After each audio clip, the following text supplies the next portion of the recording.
Hello everyone, welcome to the Civil War presentation. This is the first video in 7 videos, so we're going to go ahead and get started. I'm going to start out with 3 quotes from a guy named Abraham Lincoln. This first one, it is the eternal struggle between these two principles, right and wrong, throughout the world. It's the same spirit that says, you work and toil and earn bread and I'll eat it.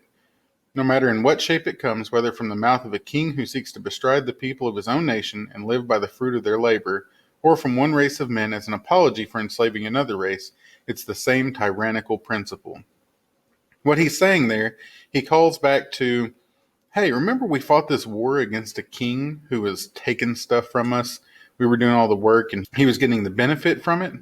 Well, it's the same thing if you are one race enslaving another race and taking the fruits of their labor. Same thing. It's not different. The second quote. This is from his House Divided speech. I believe this government cannot endure permanently half slave and half free. I do not expect the Union to be dissolved. I do not expect the House to fall, but I do expect it will cease to be divided. Basically, he says we can't be half of one thing and half of the other. You can't have a little slavery. If you have one slave, you have slavery. He says, I don't expect us to split apart. I don't expect the nation to fall, but we won't be divided. We're either going to be all slave or all free. And obviously, he wants it to be all free. Right? Well, then there's this one. And it says, my paramount object in this struggle is to save the Union. And it is not either to save or destroy slavery. He says, this isn't about slavery. This isn't about whether we can have slaves or not. This war that we're fighting, it is about saving the Union. He says, if I could save the Union without freeing any slave, I would do it. And if I could save it by freeing all the slaves, I would do it.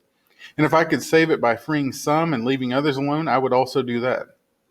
What I do about slavery and the colored race, I do because I believe it helps to save the Union. And what I forbear or don't do, I forbear because I do not believe it would help to save the Union. He says it's all about saving the Union. If I could save the Union by freeing all the slaves, or by none of the slaves, or by some of the slaves, it doesn't matter. I would do any of that to save the Union. He says every decision I make, it's not about slavery. It's about nothing but saving the Union.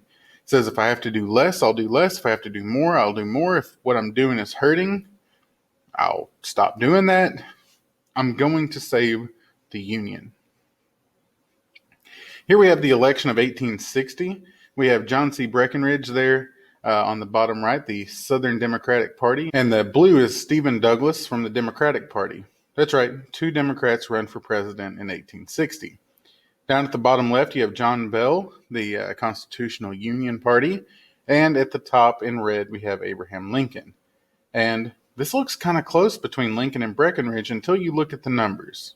This is one of the things that elections have taught us is not the number of states that you get, but it's the number of votes in the state that matter.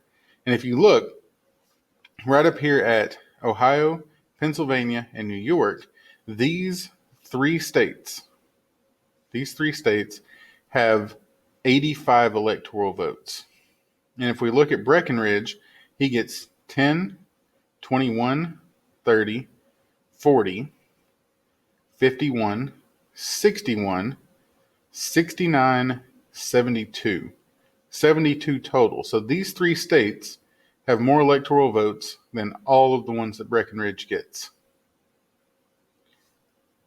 Lincoln wins this pretty easily. And after his win, we have this happen. We have states seceding from the Union. South Carolina on December 20th of 1860. All the way down through Tennessee on June 8th, 1861. In February of 1861, the Confederate States of America is going to be formed. Now, eventually it's going to have 11 states. And they're going to be formed because of their want to preserve slavery, to have states' rights, political liberty for white citizens there. It's got a conservative government that says, hey, look, all we want is out of the Union. That's all we want. We just want to leave. In 1860, in the very end, we have the Crittenden Compromise. And basically, James Henry Crittenden says, okay, what if we take that old 3630 line, that line that kind of goes above Tennessee and Oklahoma and between Arkansas and Missouri, what if we extend it all the way out through California, all the way to the Pacific? Everything north will be free forever, and everything south will be able to have slaves. And the Republicans say, no. Remember, the Republicans just got their Republican president. Why in the world would they agree to this? So why isn't Abraham Lincoln doing something? Well, it's because Abraham Lincoln isn't president yet. Presidents at that time don't take office until March 4th. Now it's January 20th. It's much sooner. But at this time, March 4th was when the president took over. The president during all of this is James Buchanan. James Buchanan, I told the story, it's kind of like me at my house. My kids are doing something in their room, but I'm like, man, I don't want to go in there. So I just kind of holler. I'm like, hey, knock it off, and hope that that works. James Buchanan says, hey, they can't leave. That's illegal. But I can't use the army either because that's also illegal. So I'm just going to say no, bad South, and just hope that works. It doesn't. At Lincoln's first inauguration on March 4th, 1861, he says a few things. Basically, he says, look, South, don't start nothing, won't be nothing. He says there's not going to be a fight unless the South starts it. He also says that the South can't really leave because there's nothing to separate the North and the South. They would leave, but they would still be like touching each other. Gave the example in class. If I went to break up a fight and I just said, hey, you stand over here and you stand over here and leave each other alone, it wouldn't work. Like, you have to get in between people that are fighting. He also says that we have these problems of like, what about our national debt? You guys owe some of that. How are we going to divide this up? What about all the territories that we own? Did you get any of that or not? What about the Fugitive Slave Act? And this is the big one, because the South is still going to want the North to return slaves that have run away. And the North is going to say, absolutely not. We're not going to do that. You guys are the ones that wanted to leave. Deal with the consequences. On April 12, 1861, we have the Battle of Fort Sumter. Confederate States are going to say that since we left, all territory that's in our territory is ours. The federal government for the United States says, no. That was federal property. That didn't belong to South Carolina in the first place. You can't have our arsenals, our forts, our mints, other things that we own. This includes Fort Sumter. This is in Charleston, South Carolina. It's in the harbor there. And Fort Sumter, at the beginning of all this, only has enough supplies to last until about April. Here we have some of the major players in this. There on the left, we have Governor Wilkins of South Carolina. On the right, we have Major General Robert Anderson. Robert Anderson is going to be the guy that's in charge of the Fort Sumter at the time. Robert Anderson used to be a teacher at West Point. And one of his students is the guy we see here on the left, P.G.T. Beauregard, Pierre Gustave Toutant Beauregard. And Pierre Gustave Toutant Beauregard is going to be the guy that's in charge of attacking the fort. So it's teacher versus student. There on the right, you have Abner Doubleday. He's second in command at Fort Sumter for the North. He is also widely purported to be the guy who invents baseball. It's probably not true. British have been playing a game like baseball for a long time, but if you look up Abner Doubleday in baseball, you're going to see a story about him inventing the game of baseball. We're also going to talk about this guy, Norman Hall. He is what we would consider a minor character, but he plays a pretty important part, a very patriotic part. And Edmund Ruffin. Now, every year whenever I talk about this, there's kids that look at this picture of Edmund Ruffin and they say, he looks like Malfoy's dad in Harry Potter. That's Lucius Malfoy on the right, Edmund Ruffin on the left. Kind of look the same. In the Harry Potter series, Lucius Malfoy is a Death Eater. Edmund Ruffin is a Fire Eater. And I'll leave a link down in the scooter parking below this video about the fire eaters. Here's the problem Lincoln's facing. Fort Sumter can't hold its own. It's not strong enough. It doesn't have the supplies.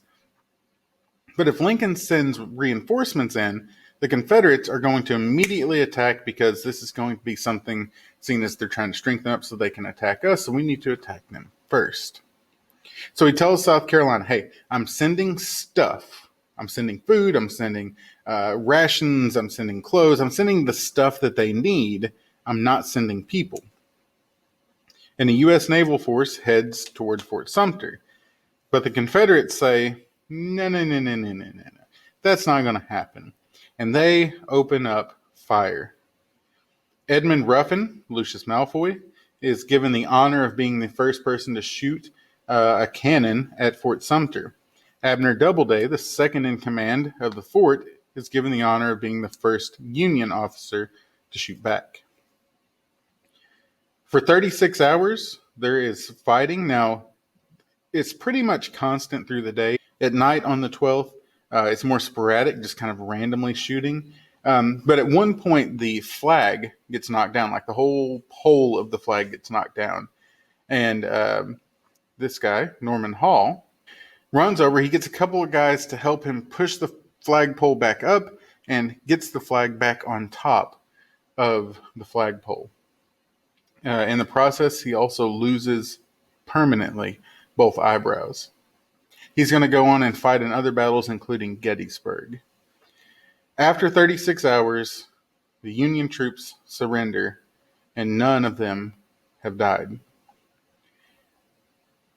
They agree to a 100-gun salute as the Union takes its flag down, and the Confederacy is going to put their flag over the fort.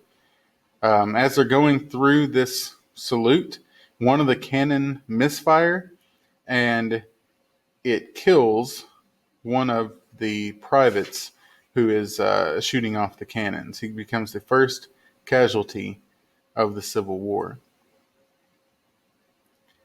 Lincoln says, okay, remember how I said don't start nothing, won't be nothing? Well, South, you started something. So we have to do something about it. He asks for 75,000 militiamen, and so many people sign up to fight that he has to actually say, no, actually, we don't need you guys. Please go home. We don't need you. Please go home. April 19th and April 27th, Lincoln orders a blockade on southern ports. He's going to make sure that they cannot trade anything and make money to continue the war effort, if that's what they're going to try to do. Lincoln's call for troops is going to infuriate, really make Confederates angry. And now they're going to start calling this the War of Northern Aggression. Virginia, Arkansas, Tennessee, North Carolina are all going to secede and join the Confederacy. And once Virginia secedes, Richmond, Virginia becomes the capital of the Confederacy. It's also somewhere around 90 to 100 miles away from the capital of the Union. Guys, that's where we're going to end. The next video, we'll pick up with the border states, and we'll get all the way up to the military leadership. Hope to see you guys then.